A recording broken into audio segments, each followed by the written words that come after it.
Well, he's answered the questions. As good as Brentford were, how bad were West Ham tonight? Shocking. And been shocking for a while, a long time. It feels an awful long time ago since they won that European trophy under David Moyes. And there's a reason why supporters' reactions, not just to this ownership, but at other clubs. And sometimes when you're not associated to that club and you stand on the outside looking in, you're a bit like, what are they complaining about at times? I mean, sometimes we question supporters. When supporters go against the club or they go against an ownership, a lot of the time it's almost the last resort.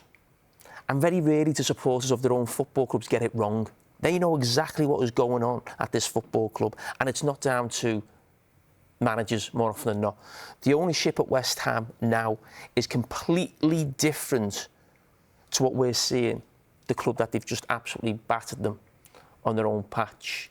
It's almost like a throwback in terms of how they go about transfers. They have a little go with a director of football. Talking about the management structure. Yeah, so, you know, Sullivan at the top end of that club, he's obviously, he's been there a few years now. They've won a trophy under David Moyes, I get that. But it doesn't feel a modern way of doing things. And I think that's where that frustration comes from that support, that they feel like they look at other clubs who are not a patch on West Ham, and that's not being disrespectful to Brentford and maybe a Brighton. We look at those two as forward-thinking modern football clubs, the way they run themselves. West Ham are a far bigger club than those two clubs I've mentioned, but the way they ran right now means that they can actually compete with them on the pitch. How far away were they from a Premier League-looking club tonight through that performance? Yeah, I mean, West Ham still means something to me because I was there for a long time and I know how much it means to the supporters. So on the drive over here today, I was convinced that West Ham were going to be OK, like, throughout the season. Having watched that this evening, I have real concerns about them now. I think they look lost from a tactical perspective. And of course, Nuno's only been there 5 minutes and he needs time. But they look lost. They look shot of confidence. They don't look together.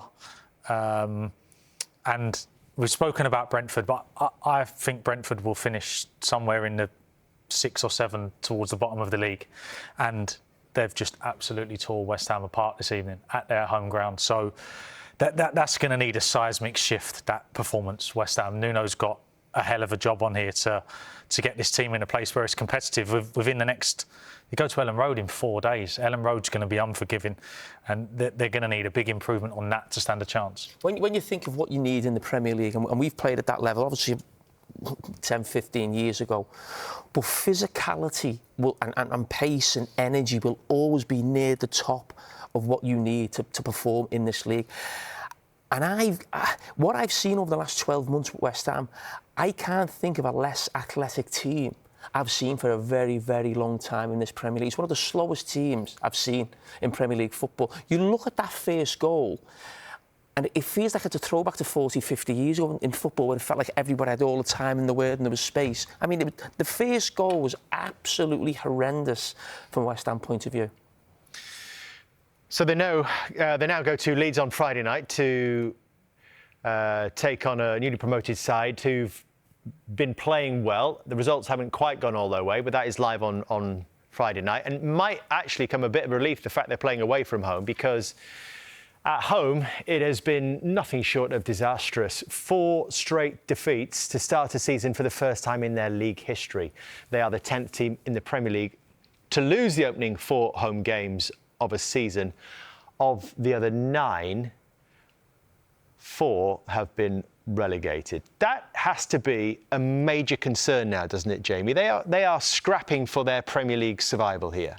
They are, and I feared for them at the start of the season because I felt that the promoted teams would be more competitive, and I think we almost wanted that. I think most people in football wanted the promoted teams to be more competitive, and that's what's really scaring teams like Nottingham Forest, West Ham, Wolves right now. And West Ham, with that squad of players, no matter who the manager is, we're always going to have a problem because I don't think they can cope physically. And that wasn't just a great footballing performance from Brentford in terms, you know, tactically and playing through them at times through Damsgaard. We've seen a lot, especially in the second half. They absolutely bullied them. I mean, he had to go to 3 at the back. They're getting beat at home and he bringing defenders on. because you can't cope with Brentford. You're not playing Man City, you're not playing Arsenal. It was Brentford, and they couldn't cope.